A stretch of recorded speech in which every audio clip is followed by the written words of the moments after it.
सियोजान और याबो ऑफिस के अंदर होते हैं। इमली अपने चेहरे पर एक मुस्कान के साथ अंदर आती है और सियोजान से कहती है, नया मैनेजर को मेरे तरफ से बधाई हो। तभी सियोजान कहता है, थैंक्स, लेकिन तुम्हें खुश नहीं होना चाहिए। इमली कहती है, हर कुत्ते का अपना दिन होता है। सियोजान पूछता है, क्या?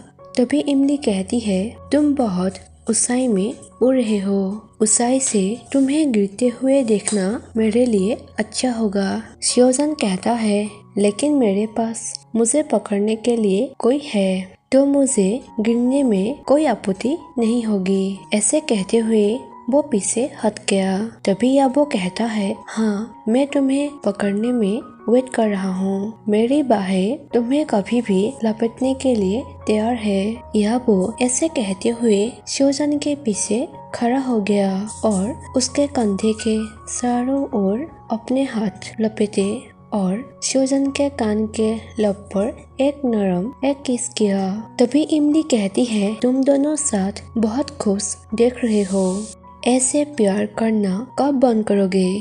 तभी याबो कहता है, तुम्हें परेशान है तो तुम्हारे पास एक ऑप्शन है, तुम अपने आंखें बंद कर लो। ऐसे कहते हुए याबो हंसा और सियोजान भी हंसा। याबो कहता है, प्लीज इमली, तुम सियोजान के ऊपर कठोर होना बंद करो। मैं उससे प्यार करता हूँ और यह उसकी गलती नहीं है। तभी सियोजान याबो की चेहरे के ओर देखा। याबो ने सियोजान के कंधे पर पकड़ मजबूत कर ली। इमली कुछ और नहीं बोली, उसने बस सर हिलाया और नीचे देखा। सियोजान यह महसूस कर सकता था कि वो हर्ट हुई थी, क्योंकि इमली भी याबो से प्यार करती है और यह उसकी गलती नहीं थी। तभी याबो सियोजान से कहता है, सियोजान, मैं तुमसे बात करना चाहता हूँ। याबो ने कहा और सियोजान ने सिर हिलाया। तभी वहाँ से इमली चली जाती है। दोनों ऑफिस के अंदर ही दोनों अपने सोफे पर बैठ गए। सियोजान ने अपना सर याबो के कंधे पर टिका दिया। यह सियोजान के लिए आरामदायक थे। याबो ने कसकर अपना हाथ सियोजान के कमर पर लपेट लिया और सियोजान को अपने पास खींच लिया। रात हो चुके थे। तभी याबो ने एक पिक्चर दिखाई जो एक बिल्डिंग है। सियोजान पूछता है, यह क्या है? याबो कहता है, स्काईलाइन, जो वांग ग्रुप के अधिकार में है।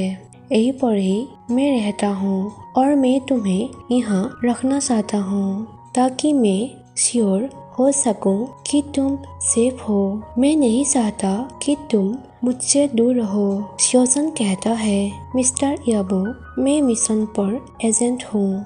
याबो कहता है, मुझे पता है, लेकिन फिर भी तुम मेरे साथ वहाँ रह सकते हो। मैं उस व्यक्ति को भी रक्षा करना चाहता हूँ जिससे मैं प्यार करता हूँ। सियोजान कहता है, मैं एजेंट हूँ, इसके कारण बहुत लोगों के मदद भी किया है, लेकिन अब मुझे उस व्यक्ति की भी रक्षा करना चाहता हूँ जिससे मैं प्यार करता हूँ। याबो कहता है, मुझे पता है, लेकिन प्लीज मेरे साथ रहो। ऐसे कहने के बाद उसके आंखें लाल हो गई, जिससे सियोजान का दिल पिघल गया। सियोजान कहता है, मैं जरूर इसके बारे में सोचूंगा। याबो कहता है, ठीक है, देखते हैं तुम कब तक ऐसे इस खूबसूरत आदमी को विरोध कर सकते हो।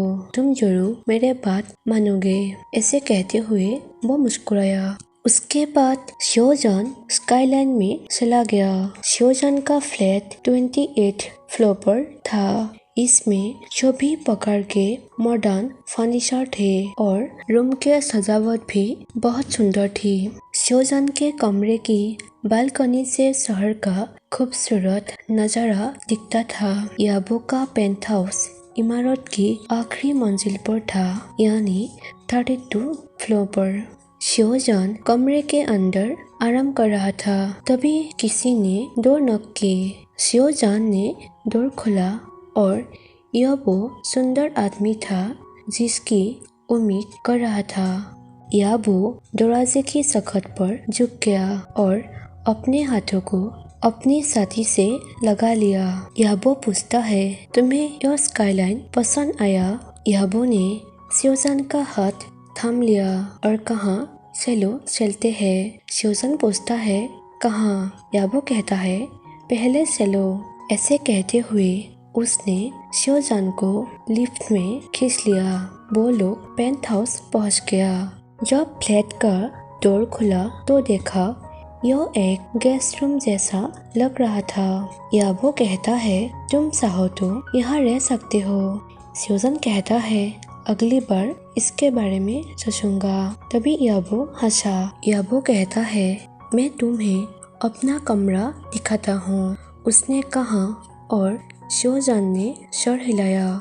फिर दोनों उसके कमरे के ओर गया। शिवजान कहता है, वाह, तुम्हारा कमरा बहुत सुंदर है, यह अमेजिंग है। उस पेंट हाउस में बॉडीगार्ड्स और मेड थे। शिवजान के दिमाग में यह ख्याल आया कि क्या वो इतनी बड़ी जगह पर अकेले रहने के लिए अकेलापन महसूस नहीं करते हैं।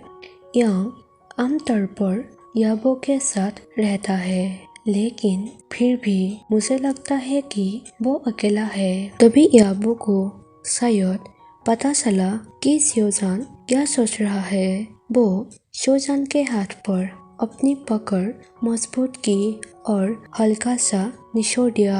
याबो ने शिवजान को बेड की ओर ले गया और दोनों वही बैठ गए। याबो कहता है, यह पेंट हाउस मेरे माता पिता का सपना था। वो यहाँ रहना चाहते थे, लेकिन ऐसा करने से पहले ही मैंने उन्हें खो दिया। तभी मैंने यहाँ रहने का फैसला किया ताकि मैं उनके सपनों को पूरा कर सकूं। शायद मैं यहाँ हूँ, इससे खुशी मिलेगा।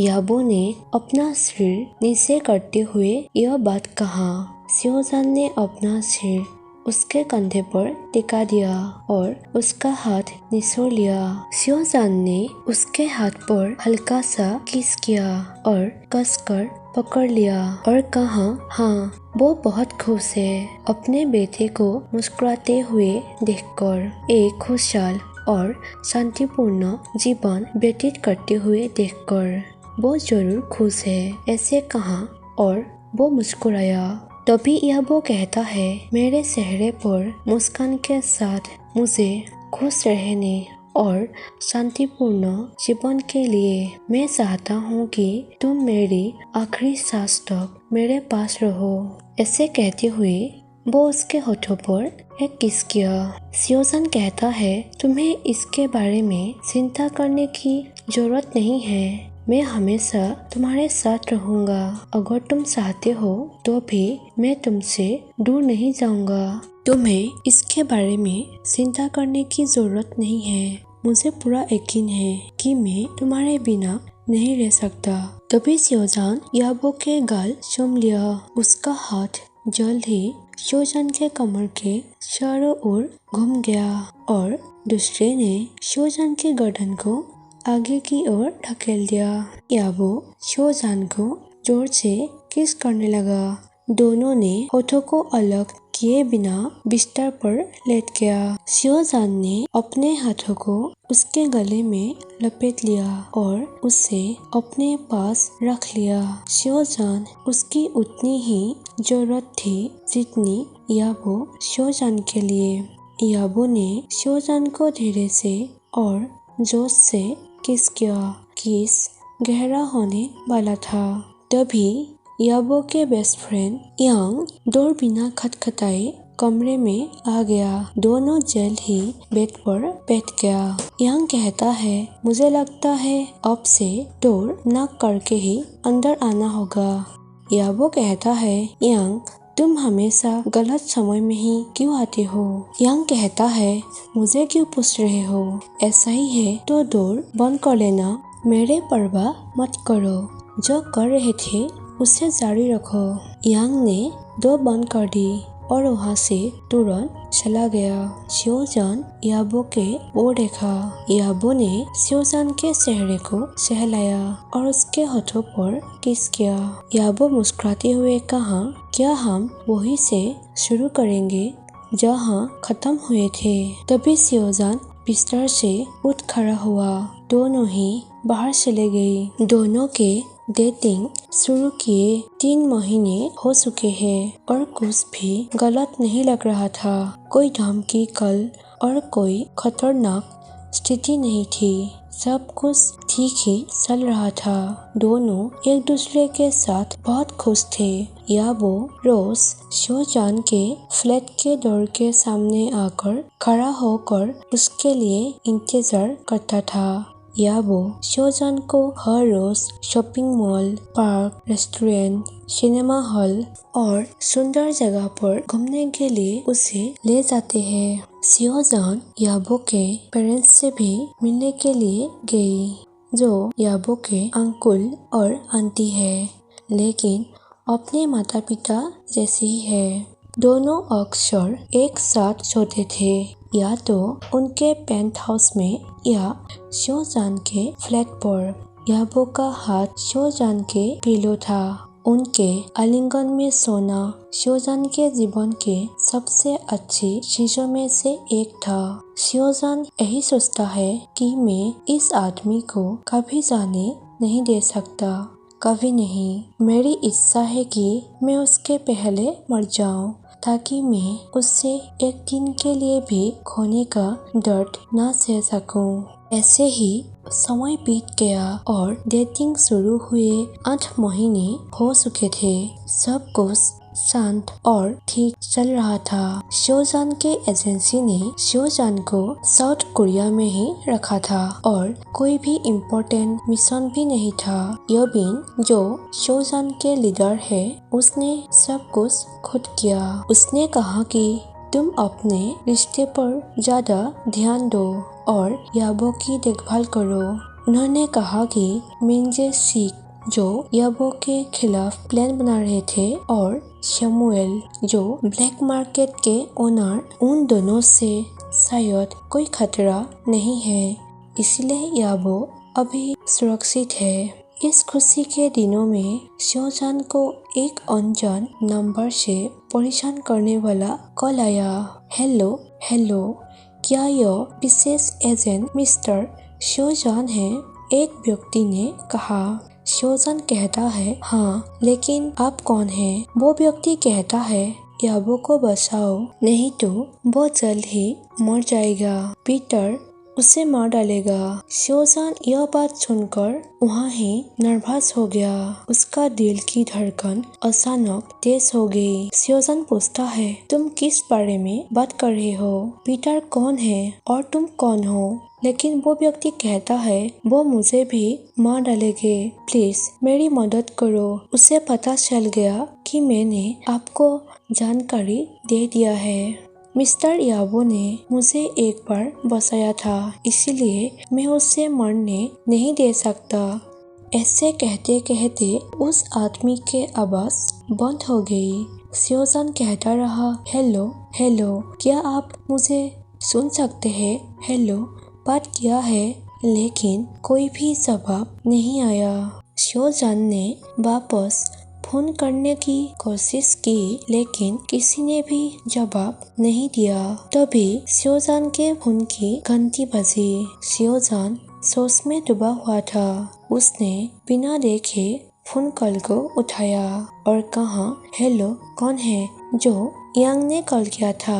यांग कहता है, याबो। शियोजान ऐसे कहते हुए यांग ने कुछ नहीं कहा। शियोजान पूछता है, क्या कहने की कोशिश कर रहे हो? मुझे साफ साफ कहो। यांग कहता है, मुझे कुछ नहीं कहना, बस तुम अभी सियोल सिटी हॉस्पिटल जाओ। यांग के आवाज में दुख था। शियोजान पूछता है, क्या हॉस्पिटल? लेकिन क्यों? शियोजान का दिल पागल हो रहा था। उसका गला सूख गया था। उसके आंखों से आंसू बहने लगे। उसने यांग से पूछा, याबो को क्या हुआ?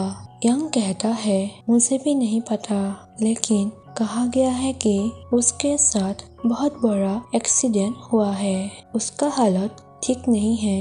यह बात सुनकर शोजान फर्श पर गिर गया। सो फ्रेंड्स, यही पर ही आज का पार्ट एंड कर देती हूँ। वीडियो को लाइक कर दीजिए, जरूर बताइए स्टोरी कैसी लगी। थैंक यू मेरी वीडियो देखने के लिए। Bye bye.